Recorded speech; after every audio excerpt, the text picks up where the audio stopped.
Online ન્યૂઝના digital platform પર આપનું સ્વાગત છે। આપની સાથે હું સુરેશ ઠાકોર। મિત્રો, ચૂંટણીની મતગણતરી પ્રક્રિયા શરૂ થઈ ચૂકી છે, ત્યારે આપણી સાથે ખેરાલુ તાલુકા પંચાયતના પૂર્વ પ્રમુખ એવા જશુભાઈ ચૌધરી જોડાયા છે। જશુભાઈ જોડેથી જાણવાનો પ્રયાસ કરીશું કે કઈ રીતે શું વિચારી રહ્યા છે અને કેવા રિઝલ્ટો આવી રહ્યા છે એ બાબતે આપણે જશુભાઈ ચૌધરી જોડે જાણવાનો પ્રયાસ કરીશું। શું કહેજો જશુભાઈ? ખેરાલુ તાલુકામાં ત્રણેય જિલ્લા સીટ, મલેકપુર જિલ્લા સીટ, રબાર જિલ્લા સીટ અને ડભોળા જિલ્લા સીટ ત્રણેયમાં ભારતીય જનતા પાર્ટીનો બહુ મોટો વિજય થવાનો છે અને ભગવો લહેરાવાનો છે, એમાં કોઈ મનમેક નથી। બીજું, નીચેની તમામ તાલુકા પંચાયતની સીટો પણ ભગવો લહેરાશે અને તાલુકા પંચાયત બહુમતીથી બનશે એવી અમને સંપૂર્ણ વિશ્વાસ છે અને દરેક મતદારોને સંપૂર્ણ વિશ્વાસ છે કે ભારતીય જનતા પાર્ટીનો ભગવો લહેરાશે।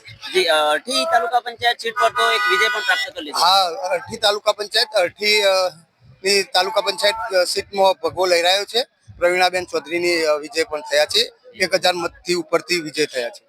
શું કહેશો લોકોને, શું સંદેશ આપશો? કે લોકોને સંદેશ આપીશું કે આજના ભારતીય જનતા પાર્ટીના વિજયમાં સૌ સહભાગી બનશે અને ખેરાલુનો વિકાસ થશે અને કમળ ખીલશે।